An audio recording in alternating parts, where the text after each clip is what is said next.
Okay. We are at key 7, the rehab process. This is where we're now going to be involved in fixing this property. Before you close, let's say taking the example of the hard lender, they will require you to do what's called a scope of work. Scope of work is a plan, and this is where your contractor, unless you know what you're doing, your contractor, your general contractor or GC, or like for example for us, we had a builder who was a consultant. We hired him as a consultant for the project. He sat down with me and we went over the scope of work, exactly all of the work that has to be done, and a rough idea, obviously, of the cost for each area of construction, and obviously what the whole job would be. That information, we scanned it, we sent it over to the lender, and now they have it. And then from there, again, this is all before we closed, they sent the inspector, again, third party inspector that they've worked with before, not their friend, not my friend, at least, so it has to be impartial. And then they send the person over to take a look and confirm what kind of condition the house is in, and then they take pictures, they do a report, they get that back to the lender, and then they make a report, and then we get it as well.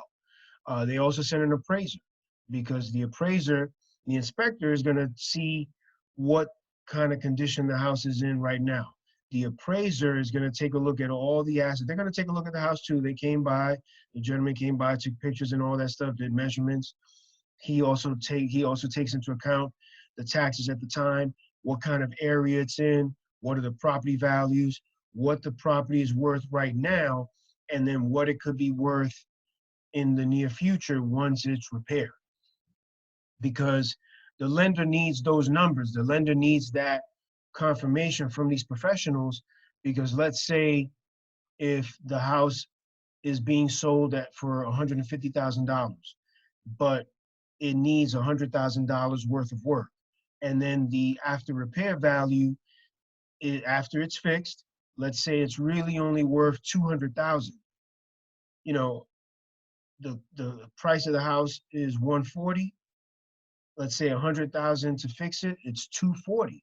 And then the end value, the after repair value, or ARV, is only worth 200. That doesn't make sense, right? Because we're going to spend more money than what the house would be worth. So that's why they send the inspector, they send the appraiser, to make sure. You always want to have a good idea. Remember, we talked about having the exit strategy.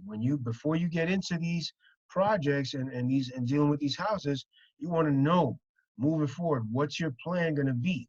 What's your exit strategy going to be with that property? Very important. So now, let's say now you've closed with the rehab process. You want to have contractors. A lot of times you want to, get a couple bids from different contractors to come take a look. But now let's say fast forward, and to give you estimates. But now let's say you fast forward, you bought the house. You're now going to start the process. Please keep in mind that if they have to do demolition, if they have to clean up and throw stuff away, that is apart from the rehab, and it will be an additional cost, because the rehab is just the rehab. It's just fixing it up. If there's garbage in there, if there's, uh, uh, uh, things that have to be torn down and thrown away, that is part of demolition. So that's separate.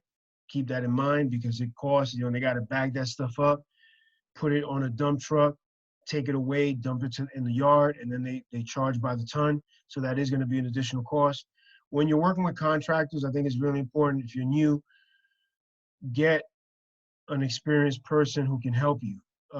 Maybe a consultant, maybe you have a partner who can handle that part of it, who can help you. Contractors can be deceiving at times. Um, I would advise paying contractors in installments. So let's say if they're doing $10,000 worth of work in the first week, first 2 weeks, maybe you give them some of that money. When they complete the work, you release the rest of it. You write a check, you pay them, you take a copy before you give it to the contractor. You take a copy, you take a photo of that check, keep it for your records. Very important because the lender's going to want to see that you've paid them. And then there's something called construction draws, because a lot of times uh, lenders won't just give you the money. Hey, here's the $50,000 that you need for the rehab. You'll have to fund it, and then you'll keep the receipts. You'll keep the copies of the checks that you've written out and paid the contractor. And then when you're ready to receive that money back, you'll email that stuff to the lender. Usually, the lender will send an inspector to see, okay, they're saying that they did items 1 through 10 in the rehab. They'll send the lender to take a look and confirm that. That same inspector will come out, take pictures, do a report, get that back. There'll be a report in a day or two, depending on how fast they turn it around. Once the lender confirms it, they'll release the funds electronically to you. So that's how it works. But with the rehab process, you want to always, because contractors can also take different jobs, and they're some of them are capable, they're liable to take on, while they're doing your job and finishing it up, they're taking on another job. And if maybe you pay them all the money, or let's say 95% of the money for the whole job, shit, they might not come back and do yours. You know what I mean? So you got to be careful. You got to hold back a little bit of money than what the work that they've already done. So if they've done 90% of the work, maybe you've paid them maybe 80, 85%. So you're still owing them a little bit more than the work that they've done. Hopefully that makes sense. Why? Human psychology, human nature, right? People, you want to kind of keep them wanting, right? Oh, because they got to come back. Damn, man, we've done 90% of the work, but he's only paid us 80, 85% of the budget. Let's go back and finish that job, because a lot of guys will get lazy. They say, oh, we kind of finished it, you know what I mean? And they'll kind of brush it off, and you'll be calling them, you know what I mean? So you gotta play that game. It is a game. It is a game. It shouldn't be like that, we're grown people, professionals, but that's what it is. It's people. At the end of the day, we're people, and people act funny, you know what I mean? Especially with money and so forth. So you got to be careful. Also, be clear up front what the rehab schedule will be. Hey, are you guys going to be there Monday through Friday, Monday through Saturday? What it is, what's it going to be? Because I would always go to the property and see what's going on. I wanted to be involved and see what was going on.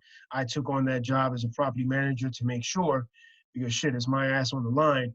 I got my name on this paperwork with this lender. I want to make sure that this stuff gets done, and we can pay the lender back and keep it moving, and get this property cash flow. So very important. If contractors are not there, contact them, let them know, hey, what's going on? The guys are not here. What's going on? Find out.